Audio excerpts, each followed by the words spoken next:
Alright, so good evening and welcome to our channel Princess Seat. Today is still the 16th of June 2025.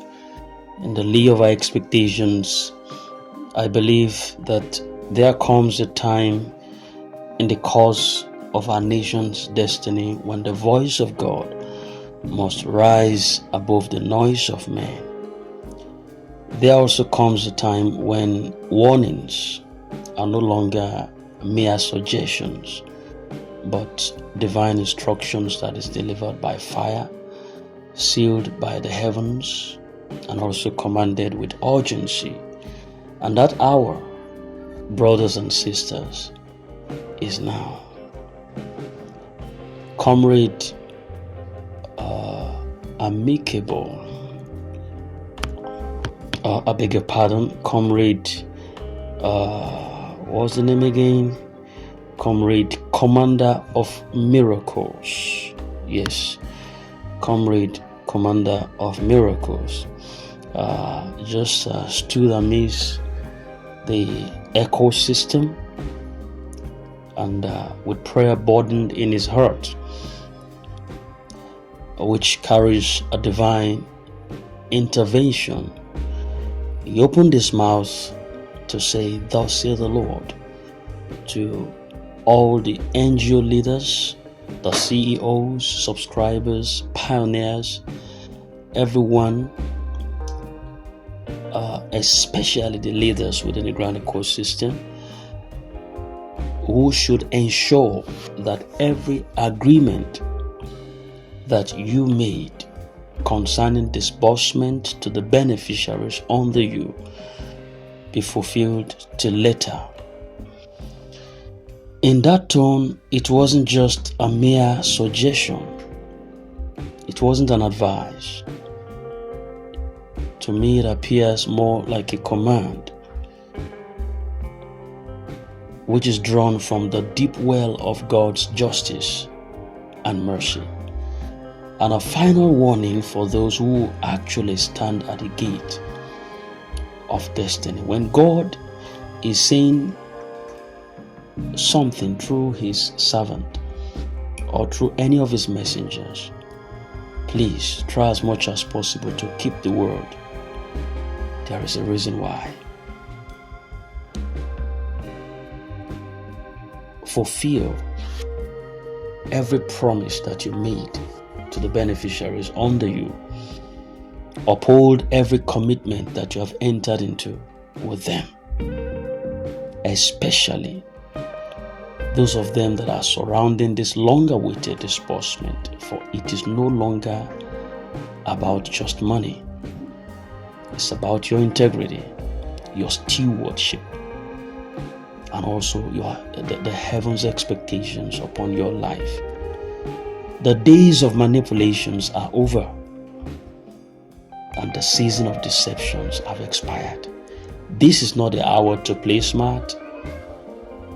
It is not a time to hide behind titles or platforms.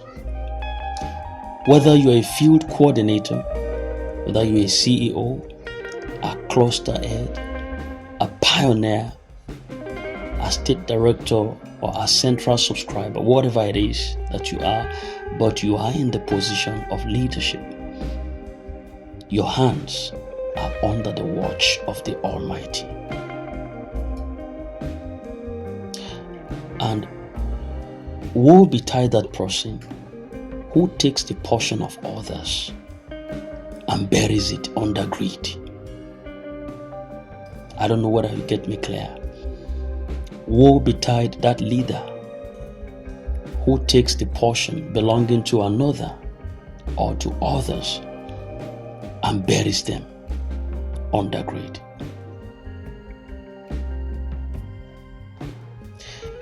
Greed, that ancient spirit that brought nations to their knees. Greed, that same serpent that destroyed the legacy of Gehazi in the Bible, the servant of Elisha.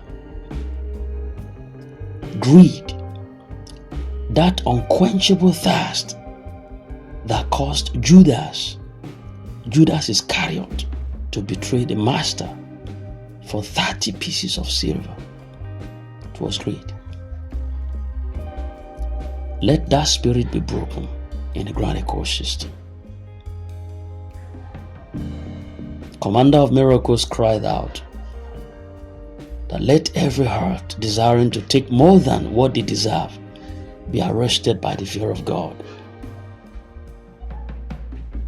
The tendency of some leaders to take what does not belong to them, to embezzle the funds that is meant for thousands or millions and cloak it under silence. Such actions would attract the judgment of heaven. He said it in clear terms.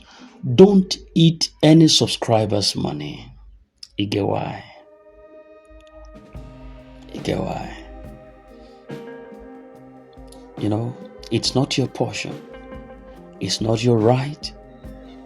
It is a trust of confidence which is divinely placed in your hands for a purpose bigger than yourself.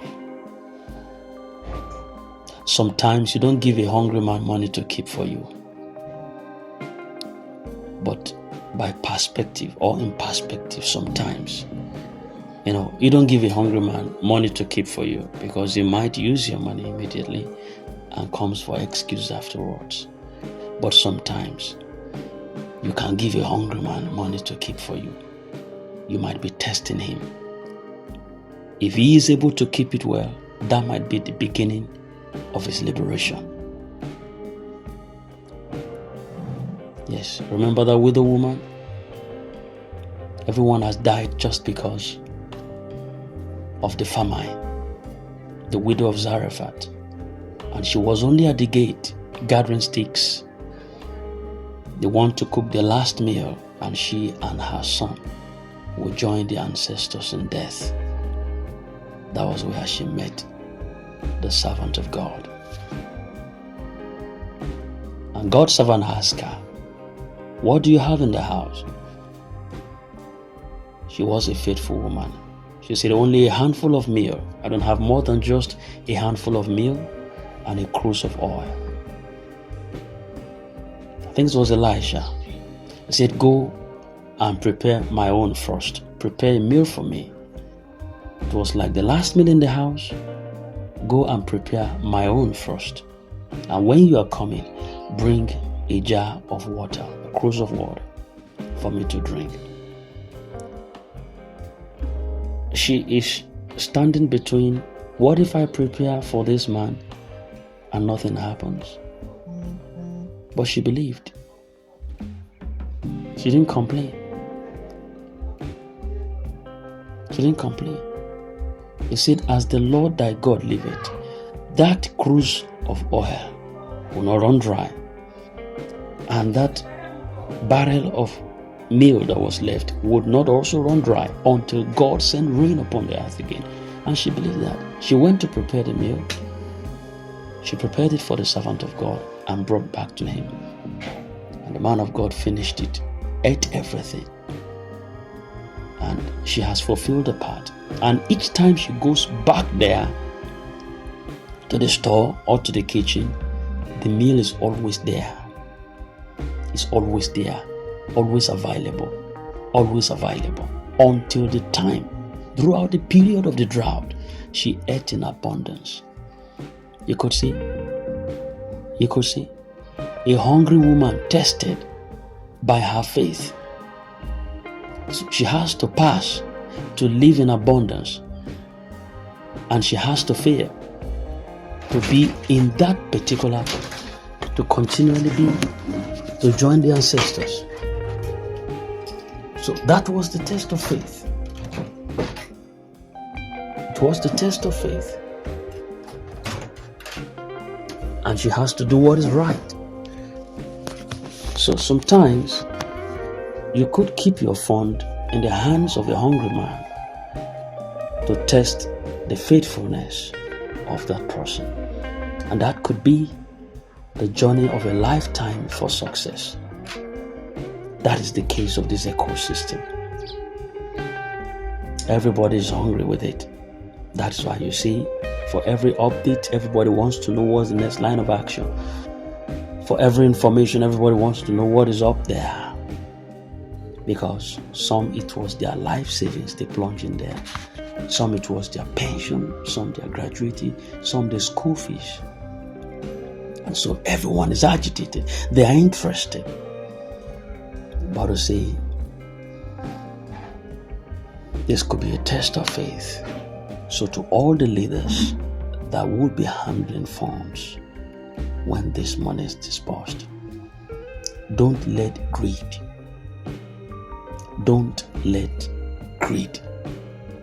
make you to enter back into poverty. Don't. If you don't listen and continue on the path of financial betrayal, blood will cry out. Lives could be lost because of the pressure, the frustrations, the wickedness that is tied to the delayed or manipulation or manipulated disbursement. The Lord will avert any insurgent evil. The Lord will avert it.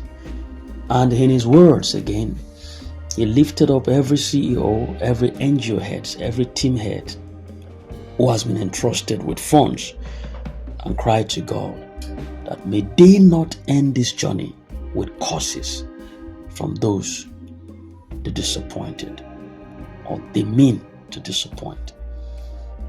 He reminded all leaders that when men cry under oppression, heaven does not stay silent. If people are deprived of what is rightfully theirs and their tears reach the throne of judgment of God, consequences will follow, both in this life and the next. So, let us be reminded that the gathering of every agreement entered, whether written or verbal, is known and witnessed by God. When you sat down with your subscribers and gave them terms, timelines, hope, conditions, you didn't just speak to men, you spoke in the presence of the Most High. You may think it was a mere meeting, but the heavens recorded it. Angels of God stood as witnesses. God heard every word between you and our subscribers. The subscribers, many of whom have waited for months, years, they deserve justice. They deserve honesty. They deserve what they were promised. And those who signed them up, those who collected data from them, those who made agreements with them, those who led them in faith, they must now keep their words. No manipulation, no sudden policy changes, no quiet removals, no silent delisting from the list, no favoritisms, no internal games, no gimmicks, for God is watching. Let every man be faithful to the covenant he has made, because the time of reckoning is very near. Pride goes before destruction. You were lifted to serve, not to enslave others. If you change what was promised, if you secretly shortchange your people, if you rewrite what was agreed, you will face God. You're gonna face God. So let your conscience speak louder than your greed. Let your spirit submit to divine order. Don't touch what is not yours. If you divert what belongs to others, you better return it before you are diverted. If you planned to cheat someone, cancel that plan now. Cancel that plan now. If you agreed to give 60%, but now you want to give 10%, reconsider. If you agreed to give 100%, but now you want to give 50%, please consider. Please consider. Who shall ascend into the hill of the Lord, or who shall stand in his holy place? He that had clean hands and a pure heart, who had not lifted up his soul unto vanity, nor sworn deceitfully. That is Psalm 24. Please, finally, may every leader under the sound of my voice return to the fear of God. May every subscriber receive what is due to them. May no life be lost. May no blood be shed. May no hands be stained with fraud. And may the angel of disbursement locate every faithful servant who stood in truth, who waited in patience, and who kept their words. Disbursement is not just financial, it is spiritual. So let us handle it as sacred. Let us treat this process with reverence, for we are standing on holy ground. This is a divine call to all the angel heads, or the leaders, or the CEOs, or the pioneers, or the team heads, wherever you are. Fulfill every agreement that you made concerning the disbursement.